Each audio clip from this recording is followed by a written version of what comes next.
जय श्री राम भक्तों, जय श्री बालाजी महाराज। कैसे हो आप सब? आशा करते हैं कि आप सब जो हैं सुरक्षित हैं, स्वस्थ हैं और जो है बाबा की असीम कृपा आपके ऊपर बनी हुई है। और जो है आज रक्षाबंधन का पावन त्यौहार है, तो आप सभी के लिए जो है हार्दिक शुभकामनाएं हमारी तरफ से।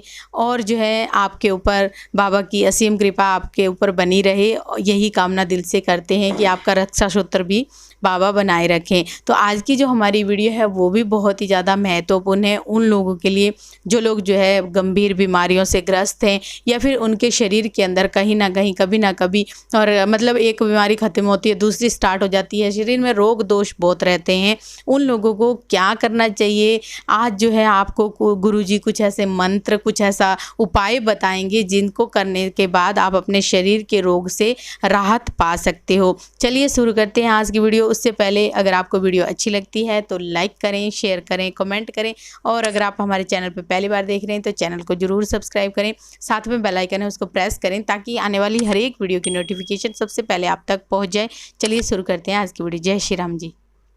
जय श्री राम, जय श्री बालाजी महाराज। मेहंदीपुर की पवित्र शक्तियाँ आपका कल्याण करें। और आज का जो अटूट रिश्ता है बहन और भाई का, इस रिश्ते का प्यार हमेशा आपके बहन और भाई का हमेशा ज़िंदगी भर अटूट रिश्ते का प्यार बढ़ता ही जाए, कम ना हो। ये रिश्ता ऐसा है जो किस्मत वाले को प्राप्त होता है। तो जिसकी बहन बीमार है या कोई रोगग्रस्त है तो भाई अपनी बहन के लिए आज इस प्रकार की प्रार्थना करे, और अगर कोई भाई बीमार है तो वो बहन अपने भाई के लिए करे। तो ये बहुत बड़ा एक बहन भाई का जो रिश्ता है। देखो, हिंदू संस्कृति के अंदर ही इस प्रकार के जो त्यौहार हैं ज़्यादा आपको मिलेंगे, क्योंकि उसमें बहुत ही इन त्योहारों की मान्यता है और एक अटूट प्रेम। देखो, बहन भाई का एक त्यौहार कितना अद्भुत है। आज मैं आपको बताऊं कि मुझे भी इस कार्य के अंदर जो लेके आया है, वो जो आज इस कार्य में जो मैं बाबा की चौकी लगा रहा हूँ, इस कार्य में मुझे कौन लेकर आया है, तो इस कार्य के अंदर मुझे स्वयं मेरी बहन ही लेके आई है इस कार्य में। क्योंकि मैंने इस कार्य में आने से पहले अपनी 22 साल की सिस्टर को खोया है, और अगर वो ना जाती तो शायद मैं बालाजी की चौकी लगाता। वो गई तो उसके बाद ही मुझे इस कार्य में आने का मौका मिला, क्योंकि उसकी कहते ना, किसी का बलिदान तो जरूर होता है, किसी का न किसी के साथ कोई ना कोई इतिहास तो जरूर जुड़ा होता है किसी न किसी कार्य में आने के लिए। अब फिर मेरे दिल में एक बात आई कि मैं जो लोग रोगग्रस्त हैं, अगर बीमारियां उनकी रिपोर्ट में आ रही है और फिर भी जो उनके वो स्वस्थ नहीं हो रहे, तो उनके लिए वो किस प्रकार से कार्य कर सकते हैं ताकि किस शरीर पर किसी भी प्रकार का रोग दोष ना रहे।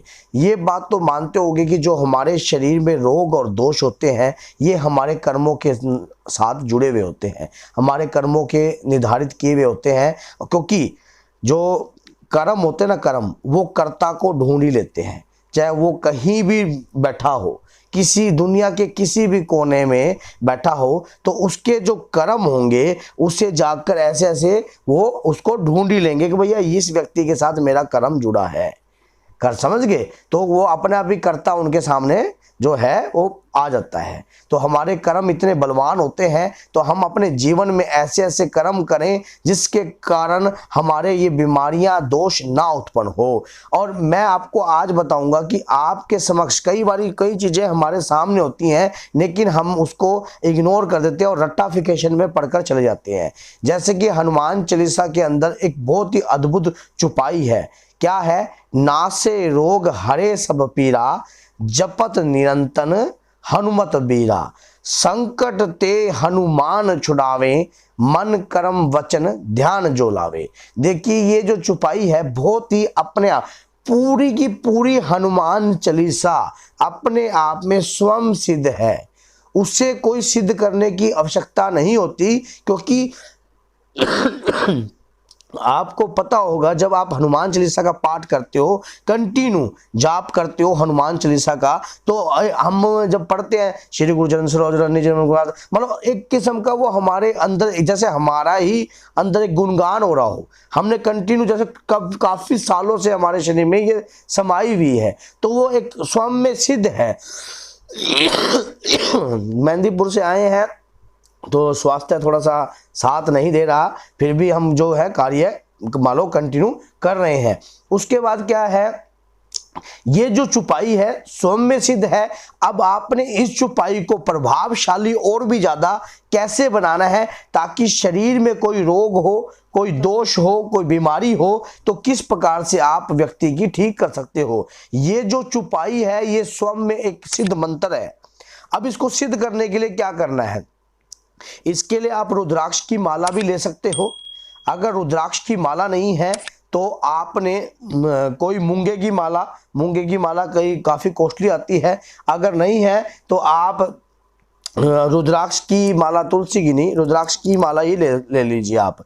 तो उसके दौरान आपने क्या करना है, भगवान श्री राम का जो मेहंदीपुर का स्वरूप है, जो पूर्ण रूप में श्री प्रेतरा सरकार, श्री भैरव बाबा, आप वो स्वरूप जिसमें राम दरबार समेत वो स्वरूप भी ले सकते हो। नहीं तो आप राम दरबार ले सकते हो जिसमें हनुमान जी प्रभु के श्री चरणों में नतमस्तक बैठे होते हैं। तो उस प्रकार का स्वरूप लेकर आपने कंटिन्यू इस माला का जाप करना है इसी चुपाई से कि नासे रोग हरे सब पीरा, जपत निरंतर हनुमत वीरा, संकट ते हनुमान छुड़ावे, मन कर्म वचन ध्यान जो लावे, नासे रोग। तो ये जो चुपाई है इसका तकरीबन आपने 50,000 जाप करने हैं कम से कम 50,000 मंत्रों से, और उस 50,000 मंत्रों का दशांश हवन भी करना है। दशांश हवन भी करना है आपने। और दशांश हवन करने के बाद जब आप जब आप हवन करोगे तो हवन में किस प्रकार की सामग्री आपने लेनी है, पंच मेवाओं का आपने हवन करना है जो दशांश हवन होगा इस चुपाई का। जो पहले भी वीडियो बना रखी है किस पे हवन कैसे करें। हाँ तो वो तो अलग तरीके का है, लेकिन इस पे मैं आपको बता रहा हूँ कि किस तरीके से आपने कार्य करना है। अब आपने जब हवन करना है तो हवन के अंदर आपने एक तो आक की लकड़ी लेनी है, और एक आपने अर्जुन छाल लेनी है, समझ गए, एक अर्जुन की छाल लेनी है, और आम की लकड़ी भी आपने लेनी है, पीपल की लकड़ी नहीं लेनी आपने। तो एक शामी की लकड़ी भी आपने लेनी है। शामी की लकड़ी आप 3-4 लकड़ियां शामी की ले लेना, जो कि शनि के लिए यूज होती हैं। तो शामी की लकड़ी होती है जो पंसारी से मिलती है वो। तो आपने क्या करना है, जब आप हवन करो तो इन लकड़ियों से आपने हवन करना है। और जो रोगी है वो रोगी अगर उस हवन के नज़दीक हो तो बढ़िया है, ज़्यादा बढ़िया है। जैसे किसी को किडनी की बीमारी हो गई, या पथरी बार बार बन रही है, या लीवर बार बार स्वास्थ्य ठीक नहीं रहता, तो ब्लड से रिलेटेड बीमारी रहती है, शुगर से रिलेटेड बीमारी रहती है, ये हमारे कर्मों के अकॉर्डिंग जो भी बीमारियां हैं हमारे शरीर में है, इस मंत्र से करने से आपकी वो बीमारियों का जो असर है वो कम होने लग जाएगा। और आपने देखो मंत्र से ज्यादा प्रार्थना में शक्ति होती है। प्रार्थना किस प्रकार से करनी है आपने, जब आप मंत्र का जाप करोगे, नासे रोग हरे सब पीरा, जपत निरंतर हनुमत वीरा, संकट ते हनुमान छुड़ावे, मन कर वचन ध्यान जो लावे, तो उसी समय स्वाहा इस प्रकार से आपने करना है। इसका दशांश हवन जो 50,000 है उसका दशांश निकाल लेना आप, 50,000 मंत्रों का दशांश निकालकर उसका हवन करना कंटिन्यू। अगर किसी की माता बीमार है तो उसका लड़का करे, माता को समीप बिठा ले, समझ गए। एक छोटा सा हवन कुंड ले, गाय का गोसा जरूर लेना है, हवन करते समय गाय का गोसा जरूर लेना है। और इस प्रकार से, और गाय का देसी घी इस हवन में यूज होगा। और उसी समय पहले इस मंत्रों को सिद्ध करना है आपने। जल का लोटा, उसमें से थोड़ा सा देसी जैसे कि बूरा डाल के या फिर गुड़ डालकर आपने जब मंत्र का जाप करोगे, माला का जाप करना है इसका जैसे जैसे। उसके बाद सूर्य को इसका अर्घ देना है। जब आपको इस मंत्र की मान लो प्राप्ति होने लग जाएगी तो आप उसी समय जब आंख बंद करके करोगे, नासे रोग हरे सब पीरा, जपत निरंतर हनुमत वीरा, तो इस सोलो अवस्था में। तो जागृत आपके जिस समय आप बैठते हो उस समय भी, सोते हो उस समय भी, और खाने से पहले भी, मानो किसी भी समय आप इसका जाप, अंतर आत्मा भी आपके अंदर चलना चाहिए, अंतर जाप भी इसी चीज का होना चाहिए। और सोते वक्त भी अंतर जाप अपने आप ही अंदर से चलना चाहिए। जो अंतर जाप होता है वो अंदर से अपने आप ही चलने लग जाता है।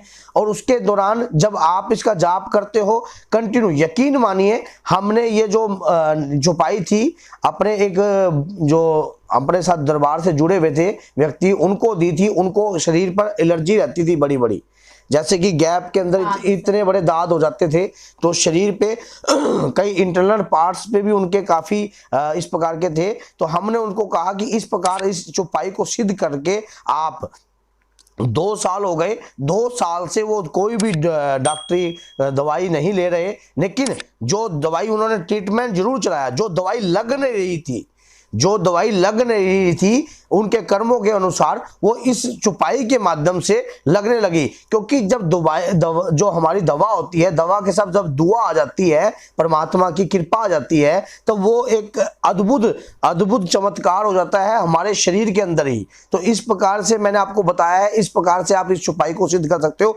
और किसी और व्यक्ति के प्रति भी आप जाप कर सकते हो। तो अगर आपको उसके बाद जब आपकी ये चौपाई सिद्ध हो जाए, इसके जो इंडिकेटर्स हैं वो आपको अपने आप महसूस होने लग जाएंगे कि आपकी ये चौपाई सिद्ध हो गई है और चलने को तैयार है, तब आप किसी भी व्यक्ति के प्रति इसका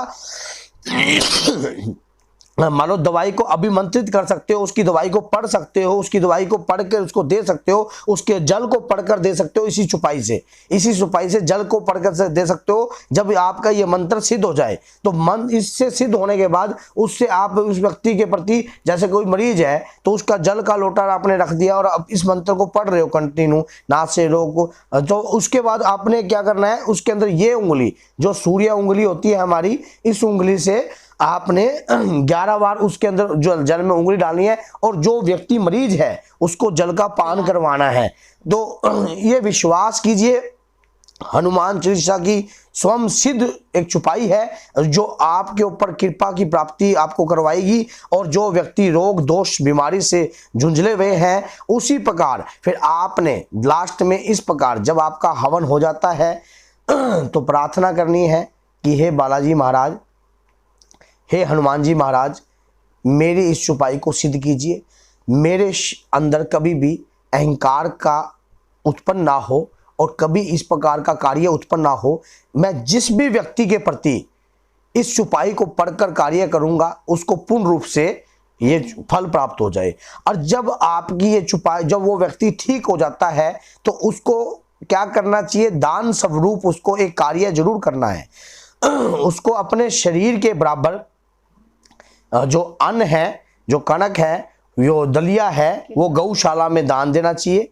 और तकरीबन 108 लोगों को लंगर भी वो करवा सकता है। तकरीबन 108 लोगों को वो लंगर करवाए, वैसे ज़्यादा करवाए वो उसकी इच्छा है। अगर वो 108 लोग तो कम से कम लंगर खिलाने योग्य है, उसको मान लो लोगों को खिला सके 108 लोगों को। अगर 108 लोगों को नहीं खिला सकता तो जितने भी, अगर आपको 11 लोग हैं, 41 लोग हैं, तो उतने लोगों को भी आप खिला सकते हो।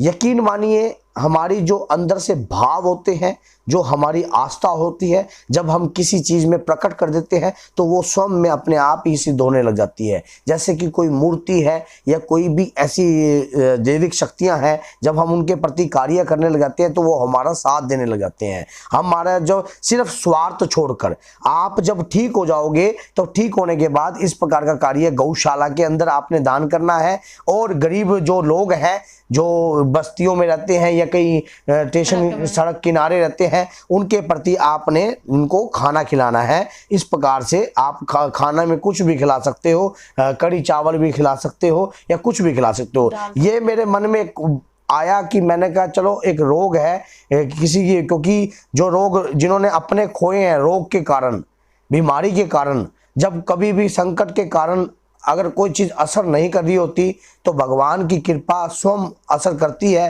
क्योंकि हमारे कर्मों के द्वारा ही संकट का लेन देन हमारे साथ जुड़ा हुआ है। हमारे जो संकट है हमारे कर्मों के द्वारा हमारे अंदर जुड़े हैं, और बीमारी भी हमारे कर्मों के अकॉर्डिंग ही हमारे साथ जुड़ी हुई है। तो ये हमने वीडियो बनाई है, अगर आपको अच्छी लगी है तो लाइक कीजिए, शेयर कीजिए, और श्री बालाजी महाराज से एक बार फिर आपके परिवार के लिए मंगल कामना करता हूं कि आपका परिवार खुशमियां हो और आपके परिवार पे कोई भी रोग दोष बीमारियां समस्त दूर रहें, और आपके भाई और भैया का प्यार हमेशा बना रहे। जय श्री राम, जय श्री